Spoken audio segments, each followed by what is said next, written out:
Okay, so tonight for supper I'm going to make homemade chili. I'm going to make it in my crock pot that we got as a wedding gift from my aunt. I love crock pot cooking. It is so easy. All you got to do is throw the stuff in, throw your seasoning in, put the lid on, and let it go. And you can make whatever you want, and you get to decide what's in it, which is my favorite part, because then I get to make it the way I want to make it. So, over here I've got all my spices. I'll show those to you while I'm putting them in. They're all ready to go. Last night while I was making supper, I made teriyaki chicken last night. Wyatt's being really noisy. Please don't break that, because then we will have peppermint extract everywhere. That would be pleasant smelling, but a mess. So, while I was getting stuff ready for the teriyaki chicken that we had for supper last night, I prepped a couple things. I cut up a green pepper, and I browned the hamburger. I added all of these seasonings that I'm going to put in, but I added them to the meat too to give a little extra flavoring. You'll see my crock pot here has a liner on it. I love these things. I buy them at Hy-Vee. You can probably get them at Walmart. When Hy-Vee didn't have them for a while, I actually was able to buy them on Amazon. So there's always a way to get them. I love them. They're so much easier to clean up when you're done, because all you do is pull this out and wipe down the inside instead of scrubbing to get whatever crusties you might have on there. Alright, I've got all the beans and everything set up here. Everything has been opened and drained and is ready to go. And here's all the spices that Wyatt has brought me that he thinks I need, and I really don't.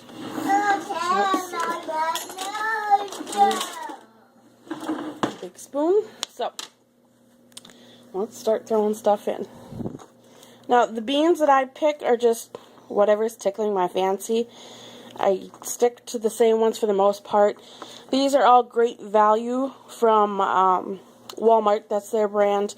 It's super cheap that way, and they're all the same. So these are just a lot cheaper. So we're going to put some pinto beans in.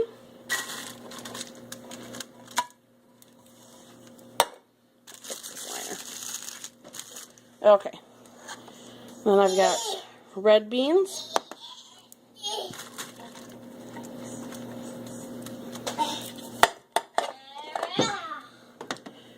And I have chickpeas or garbanzo beans. These are my favorite. One of the reasons I love Indian food is because chickpeas are in everything, and I think they are just awesome. So I put them in my chili. I've got black beans.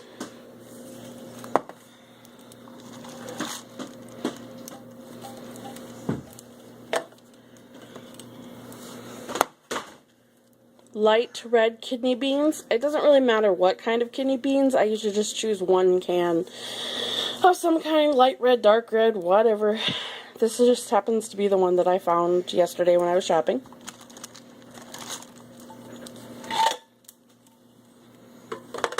And I like to add corn. I think it gives it that extra little kick. Slightly more packed, full of nutrition. I got the no salt added this time because, let's be honest, the last thing we need in this house is any more salt. So we'll add the corn. I'm going to mix that up a little bit. I'll try to anyway.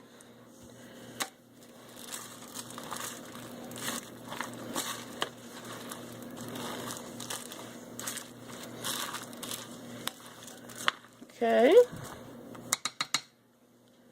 Then I'm going to throw in the ground beef. Like I said, I browned it last night with all the seasonings, and I just tucked it away in the microwave, jeez, in the fridge for today. If I can get it to come out of the bowl now.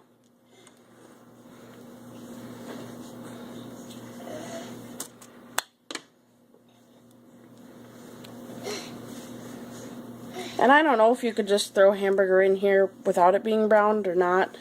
I didn't want to take the risk of it being, what's the word I'm looking for? Like the fat from the hamburger just kind of floating around in here. So I would rather brown it up myself and then drain it.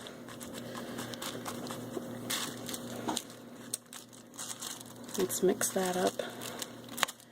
That way, I know that there's not going to be some weird kind of fatty film hanging around my chili when it's all said and done. I have no idea. If you know, go ahead, leave a comment. Tell me what you do.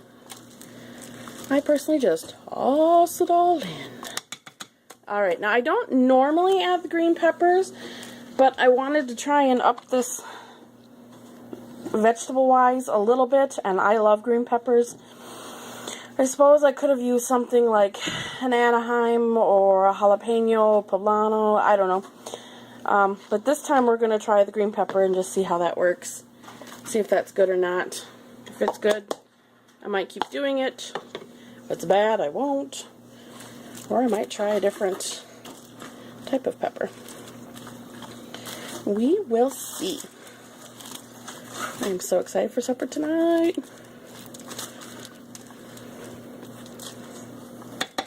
Okay, I don't add any liquid. While everything's cooking down, enough liquid seems to develop from the beans, I would assume, and everything. So I don't add anything extra to it. I suppose if I use dry beans, I would have to, but because these are all beans from a can, they seem to provide enough of their own moisture that I don't need to add anything. So, seasoning. I don't have any particular measurements for seasonings either. I kind of follow the whole Rachel Ray thing where you just put in what you think looks good and it usually tastes pretty darn good. So we got a little, let's see here, a little cilantro. And I didn't buy any fresh cilantro, so we're going to have to go with the powder stuff, which is fine. It still tastes good. See what next. I have some garlic powder. I really wish this would zoom properly so you could read something, huh? Again, great value because Walmart's really cheap. Some garlic in there.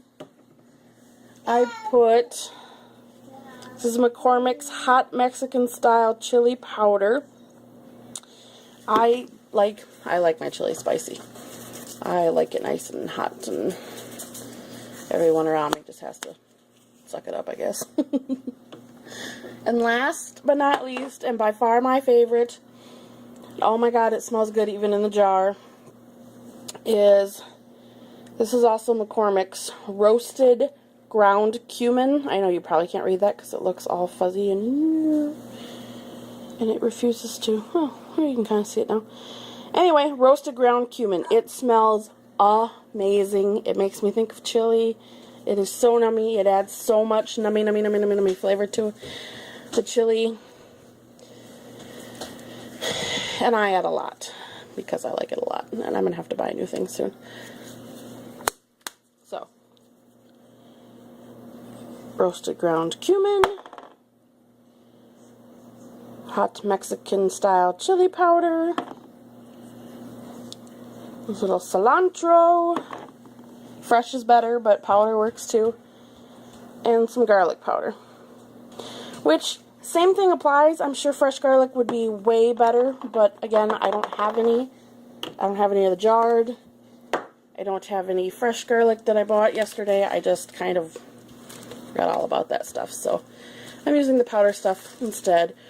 They do sell packets of seasoning specifically for chili so that you don't have to pick and choose what you want and how much.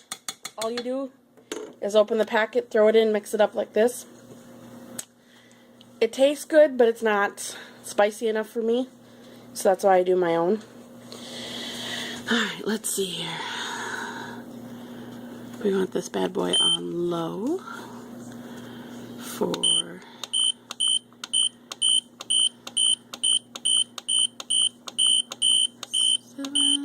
8 hours. Alright.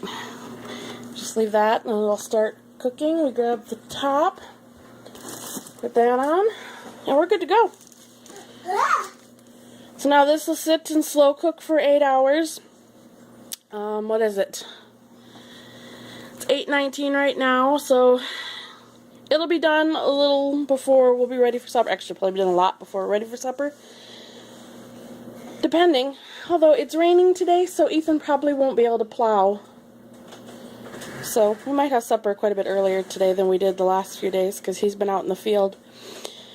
But the nice thing is, and you probably can't, oh, maybe you can see it, right here, there's a keep warm feature. So when this is done and the 8 hours is over, it switches to the keep warm. And it does exactly what it says it. It will keep the food warm until you're ready to serve it and eat it. And it does an awesome job. It doesn't even like get things crusty on the bottom of your thing, or the bottom of your bag in my case. So anyway, that's my chili. I'm so excited. It's going to be so nummy with crackers and cheese and sour cream, and it's just going to be a big old pot of yum. Alright, thanks. See you later.